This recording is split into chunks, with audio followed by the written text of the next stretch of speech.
Is it recording? Oh, it is recording. All right, guys. Welcome to episode 1 of the Next Man Up podcast. I'm your co-host, Bannon Crowley, and with us we have Colin Martin, What's up, guys? and we're going to get right into this live from the shed. So we're going to start off with the NFL. Obviously, we have the Super Bowl coming up this weekend, and we have the Chiefs versus the Eagles. And to start this off, I mean, we have a lot of different things going on. We have the Andy Reid Bowl, we have the Kelsey Bowl, we have Sirianni and Hurts, who's like a younger duo versus obviously Mahomes and Reid. They've been here before. So, what are your first initial thoughts about this game? I think you started off the right way. I think it's a Super Bowl that has a ton of narratives. I mean, no matter what, every year you're going to find one. But I mean, there's just so much to look at this year. One thing that I've been thinking about is that, I mean, both of these teams provide great defense.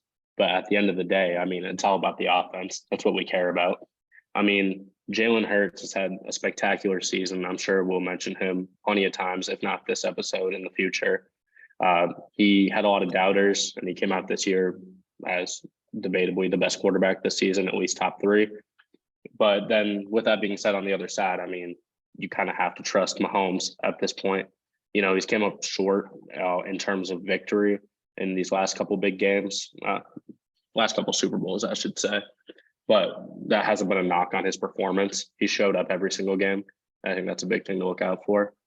Yeah, Yeah. last Super Bowl, I think you could definitely blame most of that on the offensive line. Yeah. And last year against the Bengals, they lost on a field goal pretty close. And then this year, Burrowhead didn't happen. But I think going into this game, having the Chiefs, they're technically the underdogs. It's a 1-point spread. So I would say it's pretty even right now. But I don't know if it's going to be a 1-point game. That's the thing. I think it's going to be a really high scoring game, and I think it's really going to fall on the defenses because this Eagles team, I mean, Jalen Hurts is good, but if you put a lot of quarterbacks in that system with the amount of receivers that they have, they're just going to score a lot of points. And that's how the Chiefs are too. I think one, like maybe not last comment, but one comment I definitely want to get out there is when we talk about the Eagles defense, I think a lot of people go straight towards Darius Slay. And Darius Slay is an amazing corner, don't get me wrong. But the Eagles defense is so good because it's top tier, like if you call it 3 levels, at all 3 levels. We have the D linemen, they have Fletcher Cox, Javon Hargrave, Brandon Graham, and Hassan Reddick. That's like some of the best 4 you could even imagine down at the line. Yeah. Almost broke the sack record this year. I know. I think they're 1 or 2 away. I'm the like local middle linebacker connoisseur, and TJ Edwards has had an amazing year. I mean, I think the biggest thing for middle linebacker is have pass coverage and don't let people get past that second level. He does both very well. And then, as we mentioned, Darius Slay, Vontae Maddox, like they have so many players on the boundary that they almost force you to go middle. And when you go middle, you run into those other layers. And it's insane. I mean, that was the pure reason why they beat the 49ers so bad. I mean, yeah, there were injuries, but there were only injuries because the O-line couldn't hold up. The D-line was crashing. And if this was like the Chiefs last year, they wouldn't have a chance, if I can be honest with you. But their improvements on the offensive line, you know, Trey Smith from Tennessee developing so well, Shaq Mason, Joe Thuney, like all those additions and improvements is going to make this a hell of a game, as everyone's saying. Yeah. You forgot to mention James Bradbury, who, according to the NFL, is the best player on that defense, the all-pro best cornerback. But yeah, I guess you could say that. Yeah, someone said that, not me. But so I guess this just leads us into our Super Bowl predictions. If Start us out, it's the biggest game of the year, I just got to take Mahomes. I would say it's going to be close. I'd say 31 to 24 to 27. I don't see it being more than a 7 to 10 point game. Yeah. So when I was reading over the notes, I mean, I knew we were going to talk about it, but this is the one I really had to think about the most. And I knew you were going to say the Chiefs, so I had to bring an argument for the Eagles. I mean, my score prediction was 31-27, so we're in the exact same range. It's going to be a high scoring game. It might not. I think there's a chance, you know, with the nerves and everything, especially when Philly's on offense, the game might start slow, but as teams pick it up, I mean, it's going to be like a fire show. And then with that being said, I think again Mahomes will go crazy. I'm not going to be the guy that bets against Mahomes this year. Yeah. But I think the Eagles, if they can expose the Chiefs, like from that slot position, get AJ Brown and Devontae Smith in some motion, or even just Devontae Smith, honestly, or Quez Watkins. Basically, what I'm saying, get guys in the middle to expose the boundary. It could be an absolutely unstoppable force, and it has been so far. So, I mean, I think Mahomes has what it takes. I'm not gonna pretend like I'm confident about this one, but Yeah. I still gotta take the Eagles. Yeah, I think it's going to come down to the first and the last drive. And if the Chiefs score on the first and the last drive, everything in the middle is going to be hard, especially if the Eagles miss on one of those drives. I also So- think this is one last thing I want to throw in there. I mean, usually, like, this is the type of stuff that would matter in high school football, but maybe not in a game like this, like hypothetically. But I honestly think the first team to get the ball has a huge advantage. And the coaches might see it differently than me. Then we might see someone defer. But if the Eagles or the Chiefs go out there and score on the first possession of the game, I'm gonna like their chances the whole rest of the game. It's built so much momentum. I think there's a lot that we can talk about the Super Bowl, but we just got to wait to see what happens. I think I don't see a blowout happening either way. I hope not. So next we have the Pro Bowl that happened this weekend, or what the NFL called the Pro Bowl of just Pro a Bowl collection games. of a bunch of players. Yeah. Stephon Diggs hiding behind the cheerleaders, doing whatever he was doing with that. I personally did not watch any of the Pro Bowl. I didn't even feel like putting it on just because I don't know. There was just no reason for me to watch it. I know you watched it, so I'd like to hear what you saw. Yeah, so I have mixed opinions. So I think the biggest problem of the Pro Bowl, which, this is something everyone talks about, is the dudes opting out. Like, Yeah. I'm not gonna lie, I really didn't feel like if I had anything better to do, I would not be spending my Sunday watching Tyler Huntley play flag football. But that's what it came down to.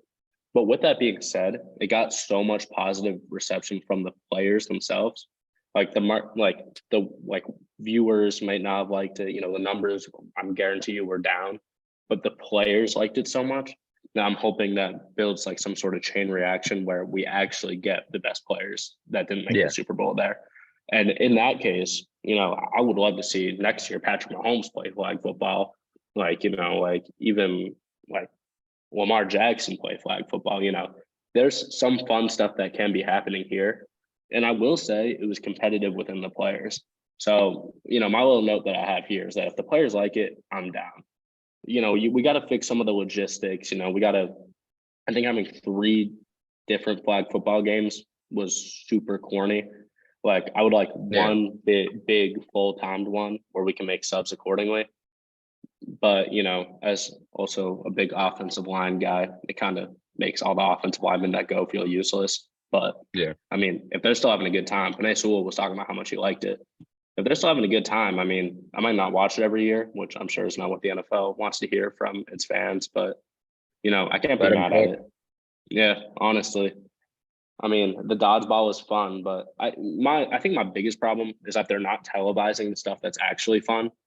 Mm-hmm. Like the flag football and the dodgeball is the only stuff I could possibly care about.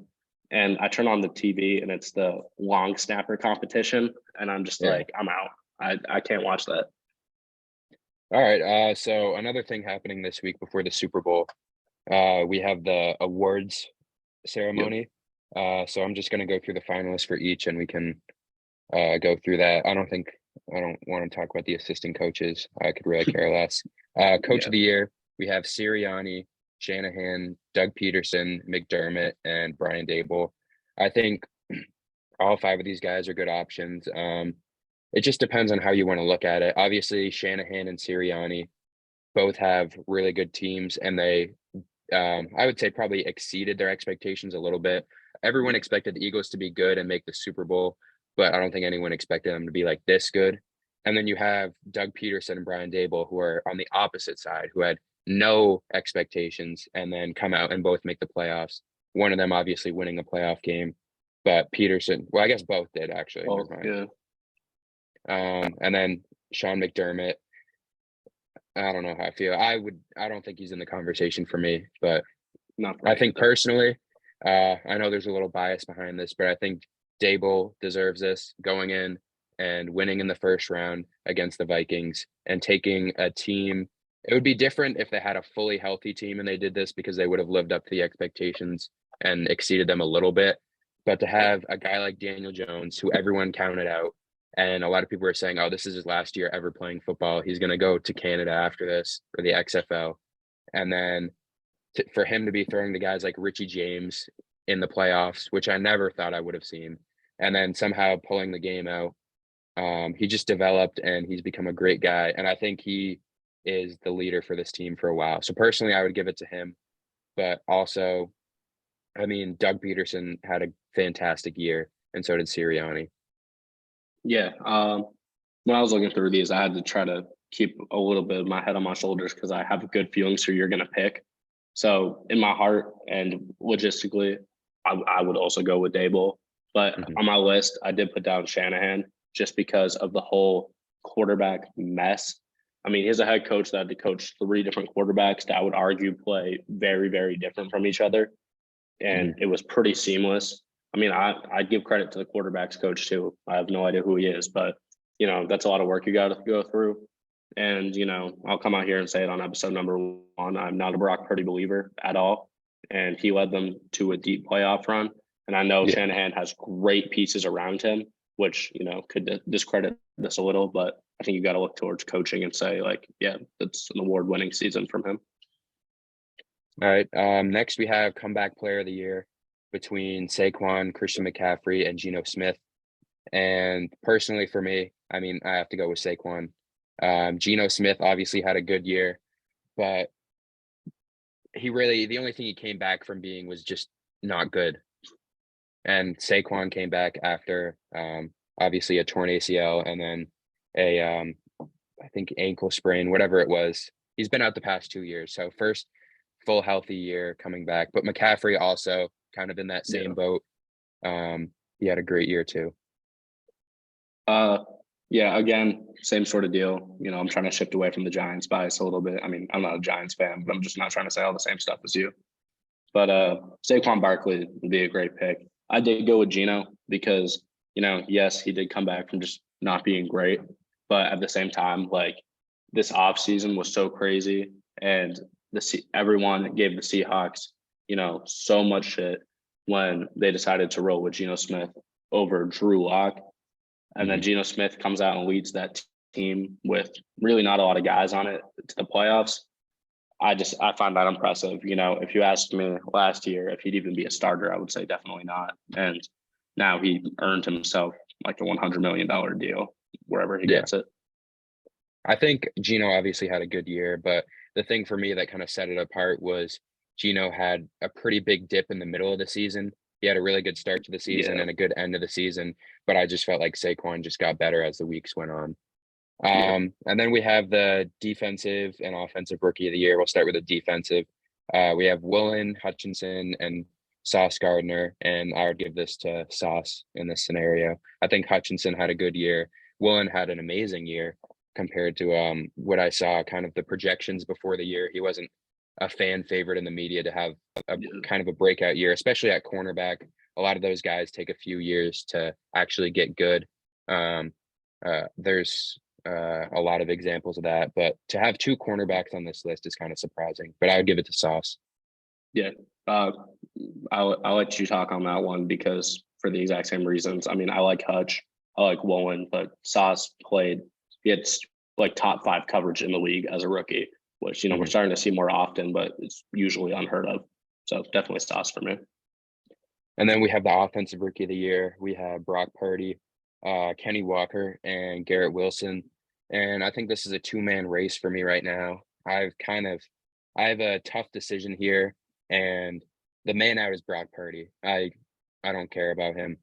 He went in and obviously he won some games. He went on a whatever it was, 8-game winning streak, went into the playoffs, but he didn't play the full season or It even was like it was Christian half of McCaffrey it. that got him the playoff run. We don't have to pretend like it Yeah. was Brock Purdy.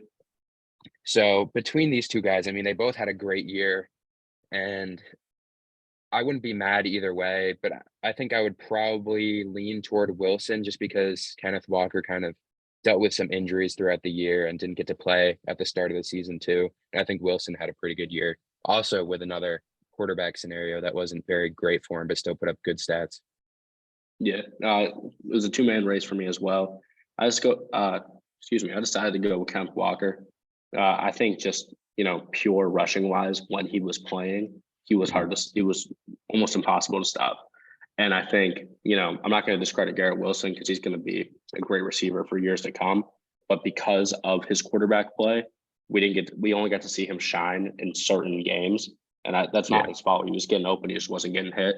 But when it comes down to that, if Kenneth Walker had a full season at running back, he would probably be top 10 in most numbers, and he was still touching those sort of numbers in a lot of it.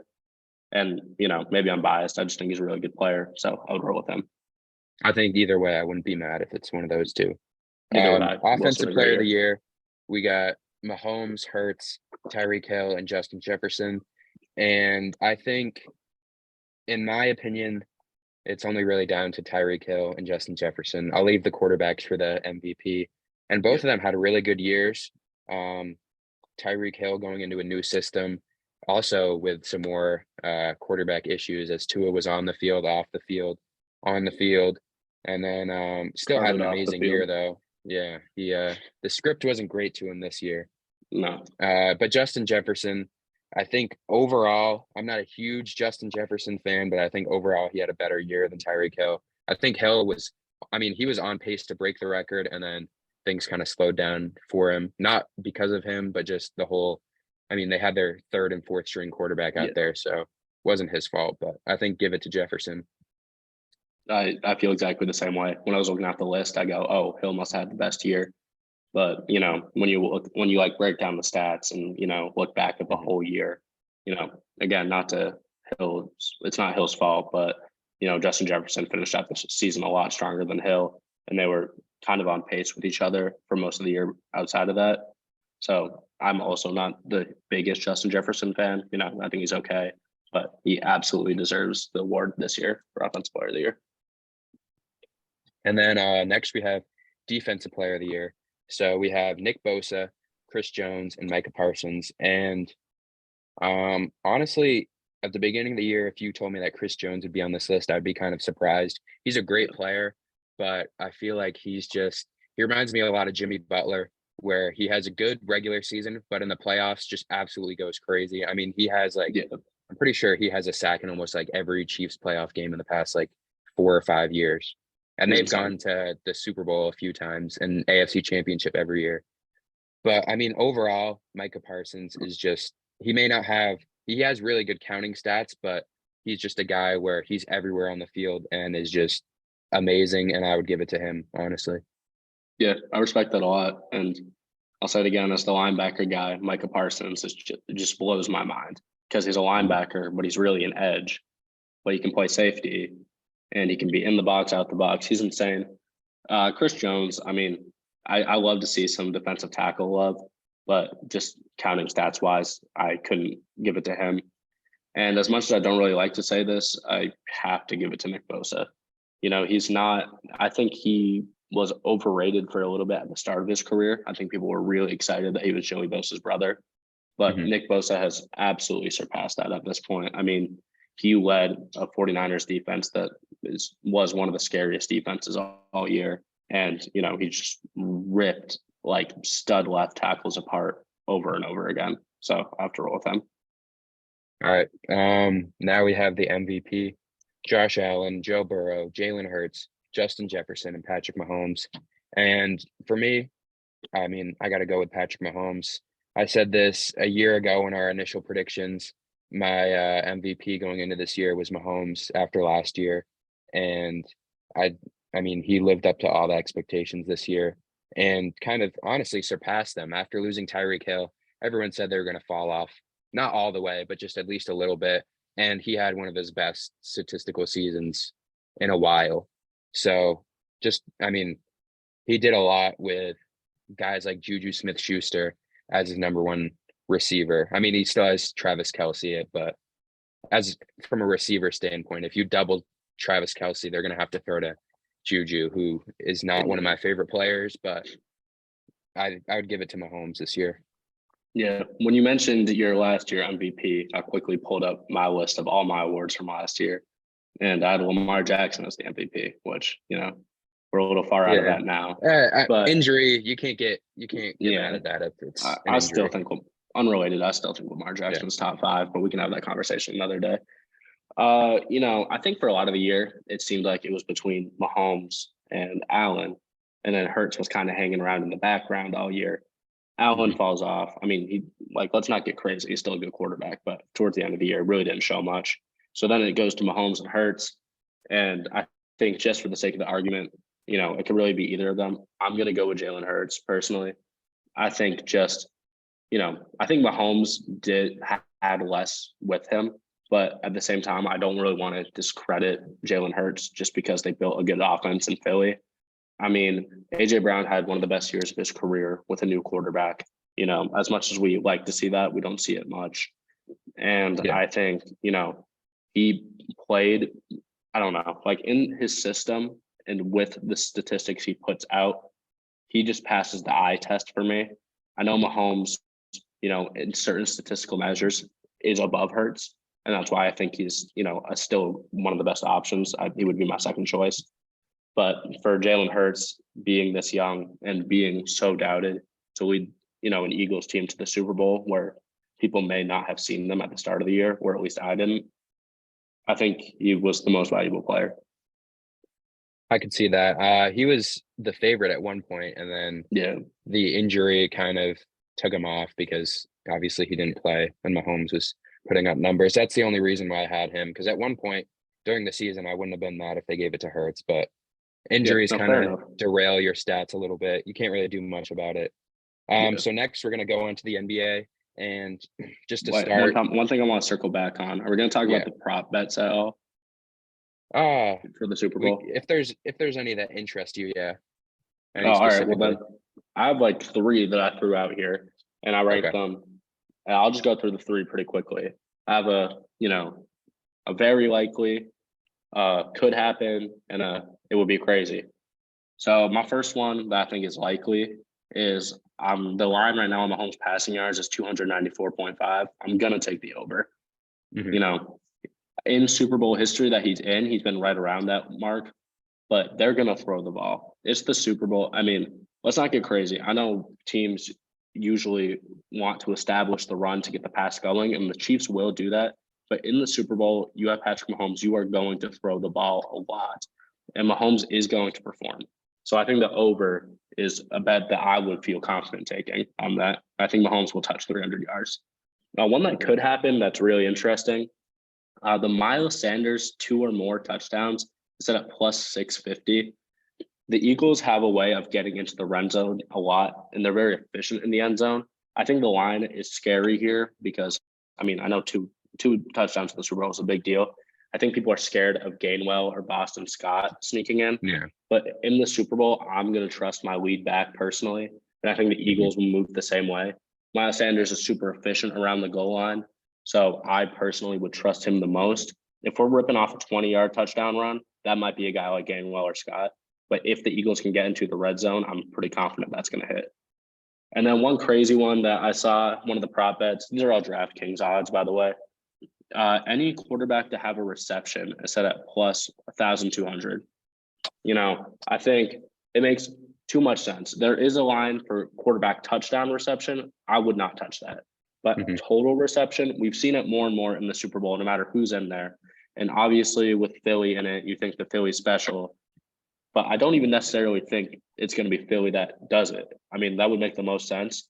But, the Super Bowl coaches pull their craziest plays out of their bags. And, with the Eagles in the Super Bowl, I'm sure there's going to be some inspiration to do something Philly special-esque. I could see Mahomes getting a wide open catch from, Travis Kelce or Hurts from AJ Brown, just any of those ridiculous plays. I feel like we always see them in the big game, and the odds are just crazy on that. So I think if you want to throw something crazy against the wall, I would do something like that. I think personally for me, just looking, the Isaiah Pacheco rushing and receiving yards over combined is 69.5. I would take that. I think he's going to have a good game.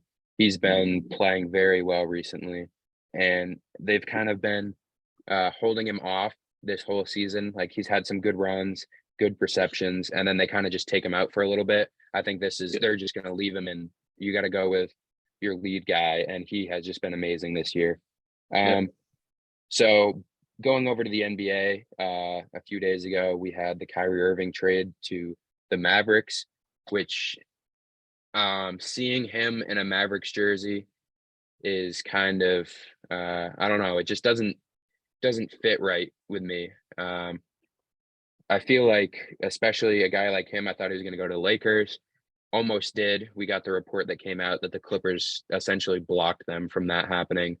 And because the Lakers didn't want to put a 20, 30 second round pick in for it, which is kind of crazy, but kind of crazy to see that we're trading 2029 first round picks at this point. But my initial thoughts is, I don't know how much this really does, because you have two really good guards and all the bigs are just, I mean, you have Dwight Powell out there who essentially would be, if they play the Lakers, is going to be matched up against maybe Anthony Davis or Thomas Bryant. And I don't know, the bigs scare me, and the bench isn't terrible, but the bench could definitely be a lot better. So I don't know how I feel about this. Yeah, so I mean, looking at my notes here, I've been, obviously thinking about this a lot. The more I think about it, I think it's a good trade for both teams, and I want to pick a side really bad, but I don't think the Mavs are done making moves. If they are, that's where I start having problems.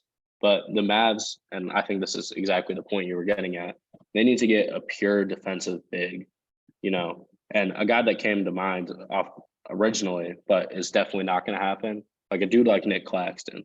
The problem is my guy Nick Claxton has gotten too good recently, where the market on him has changed. But I think you're getting my idea of a pure defensive big that could be moved. Or maybe it could even be a forward like Jared Vanderbilt. If he's on the move from the Jazz, that's a move I could see working out. So if the Mavs can pull something off like that, I really like it. But when it comes to what the Nets did, I think the Nets, Kyrie is gone, is basically the message they were getting. And it's only a half season left. The ability to get back someone like Dorian Finney-Smith and someone like Spencer Dinwiddie, as well as a 2029 first round pick, that's a good package. Like, people were talking about the Phoenix, like Chris Paul thing. I wouldn't touch that with a 10-foot pole. I really like the package they got back, especially because this is one of the rare cases. I think generally, like, the sooner the first round pick is, the more value it has. Like a 2023 pick would have more than 2024. In this case, I think they're betting on the Mavericks to be pretty good for a little while. But when 2029 rolls around, Kyrie's gone. You don't know. Luka could be gone. They could be nothing at that point.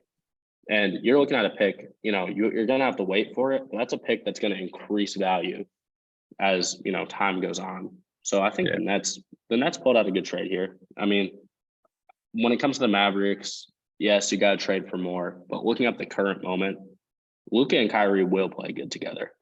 There's this narrative that people don't think they will. Luka, I know he's a guard and Bron's a forward, but the easiest way to describe, he plays like young LeBron. Yeah, they're both point forwards. Kyrie, and my least favorite narrative that I see on social media is that, Kyrie can't play with another star. I would like to ask someone to point me a team where Kyrie didn't have another star ever in his whole career. He always has, and he's still been Kyrie Irving. So, it's huge news, but I like the fit. I really do. The only point in his career where he didn't have another star was his first couple years before LeBron, and he was an all-star at that point, and then LeBron got there, and then he got better. Yeah, exactly. Kyrie is Kyrie, and that's like arguing that, like, you don't want LeBron to get AD because LeBron can't play with other stars. Why? Why not? It just makes him better. He's still LeBron. Kyrie's still Kyrie.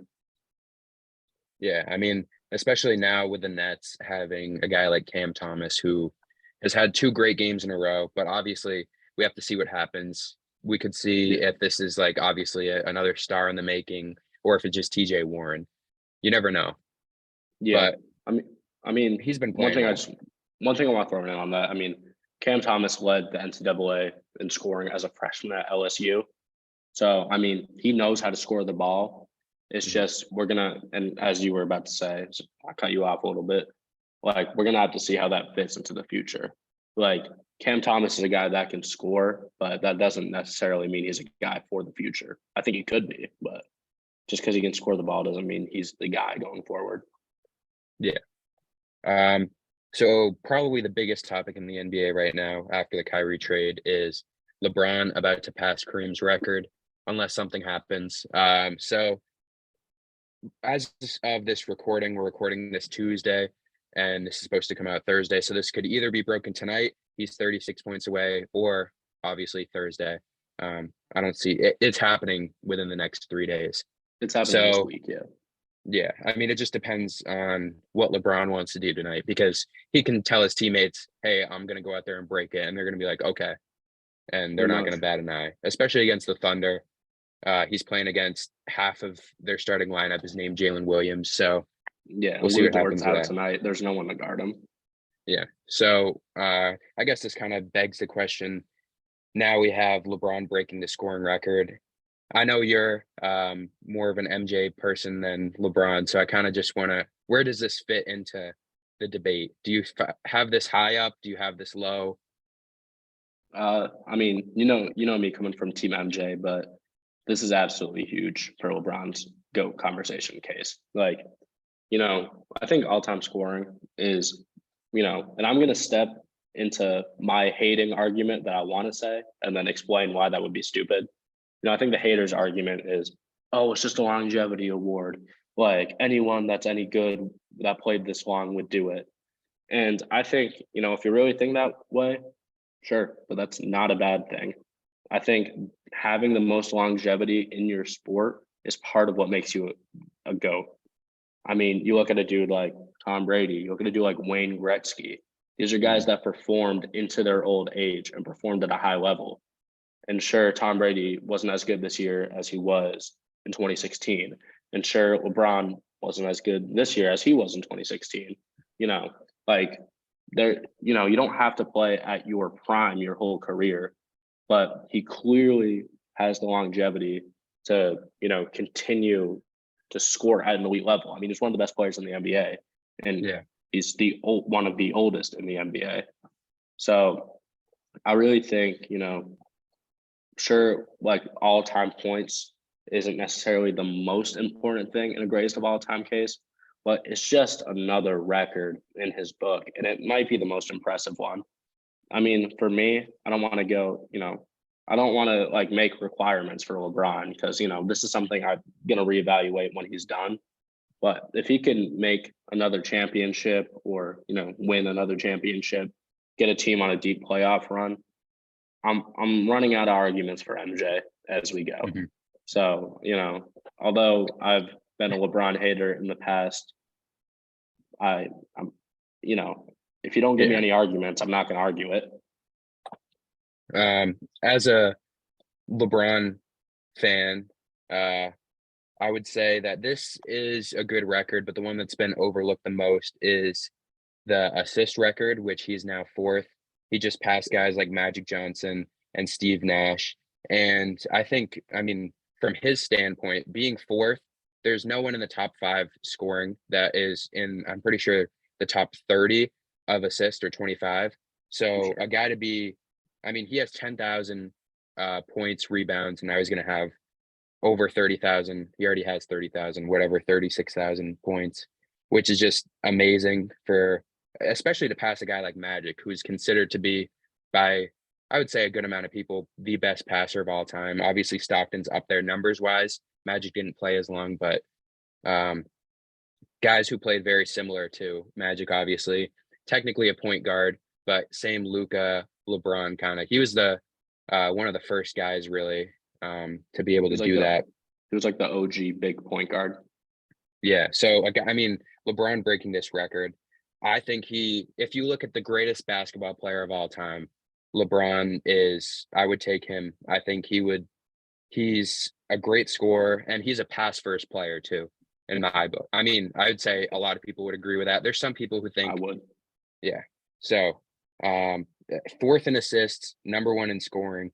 I don't look, I mean, 10,000 rebounds. I'm not going to look at the board because a guy like Andre Drummond, if he played 15 years when he was averaging 20 rebounds a game, probably would be number one. So I'm not looking too much into that.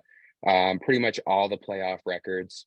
The only thing really weighing over him is the finals, but almost every single finals that he lost, he either led his team or both teams in scoring, rebounds, assists. And at the end of the day, I mean, tell me a team that's going to beat the Warriors team with Kevin Durant. Yeah.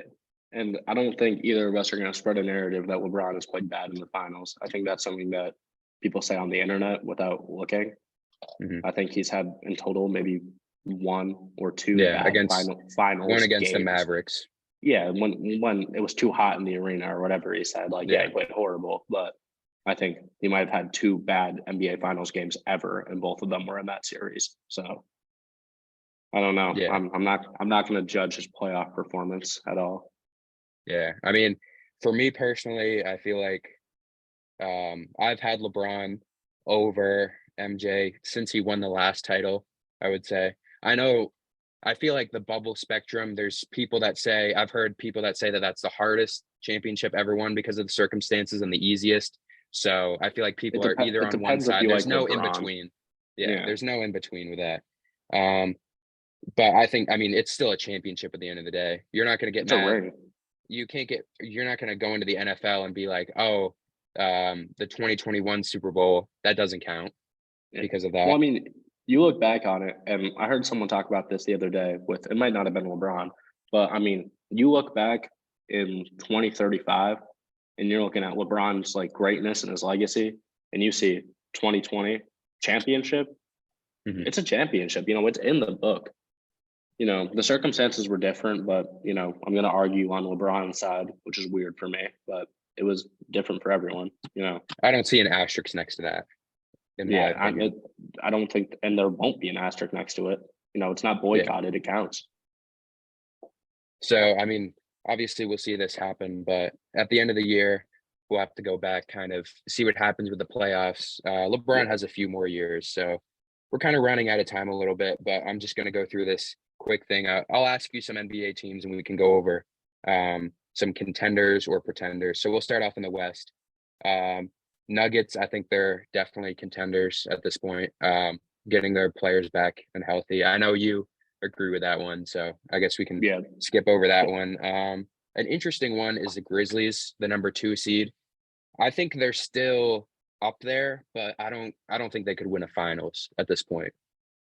I think they're still a contender, but if it comes to a matchup between them and the Nuggets, I think the Nuggets have a clear advantage.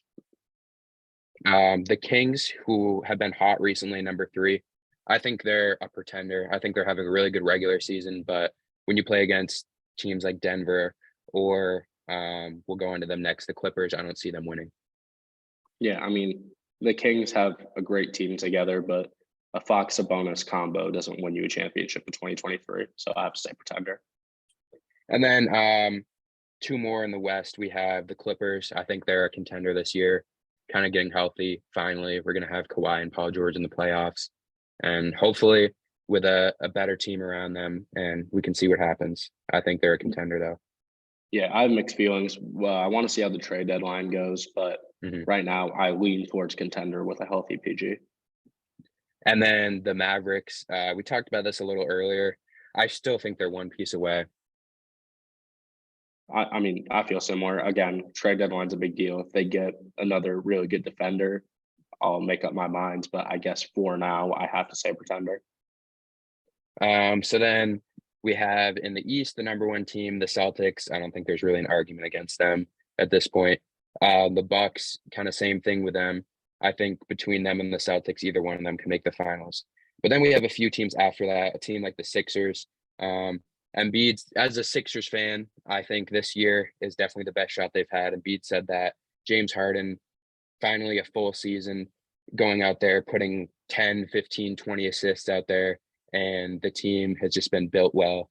But with a guy like Korkmaz asking out for a trade, that can ruin the whole team because he's obviously an essential piece to the team. He's requesting a trade. He knows his worth, but I see them as a contender. Yeah, I mean, I'm I didn't even know we'd have to talk about this one. They're definitely a contender. I'll talk my mind on the Sixers a lot, but they're a contender by far. And then two final teams, we have the Cavs. Donovan Mitchell has been good, and obviously they're still a really good young team, but I don't think they're a piece away, but I don't see them beating the top three teams in the East at all. I'm gonna give an argument for the other side. I mean, they're not better than those three teams necessarily, but you get them in a playoff run. I mean, guard play is so essential in playoff basketball, and they have probably one of the best guard tandems. I think they have a great team built around it. They have great defense, great bench pieces. They're not my favorite by any means, but get them in the playoffs. They're a contender to me. And then finally, we have the Nets, who we have Kevin Durant by himself really now. Obviously, they picked up some players like Dinwiddie, but compared to 2 years ago, Kevin Durant is by himself. He doesn't have Kyrie, he doesn't have James Harden. But the pieces around him aren't terrible. I don't think they're a contender, but I think they can make a push with Kevin Yeah. Durant, obviously. I mean, the way I think about it is, I had to ask, are they in a better spot than last year around this time? Honestly, no. And last year they got knocked in the first round. So I'm gonna have to say pretender, but I also think, to your point, give it wait till next year and we're seeing something. You can't count out KD. So I think that wraps up the first episode. We went over obviously the Super Bowl, so we'll see how that goes. LeBron breaking the record. We can talk about that a little bit next week, but I guess we'll have some topics to talk about next week with the trade deadline too. And next week we're looking forward to having our All-Star draft. Next weekend is the All-Star game, so we're kind of just gonna wait until then just to see what happens with guys like Curry, who's hurt now. So we don't want to go into it drafting guys who might not be there, people that might be replaced and stuff like that. So we made that mistake before. yeah. So I think that's it for this first episode, and we'll see you guys next week. See you guys.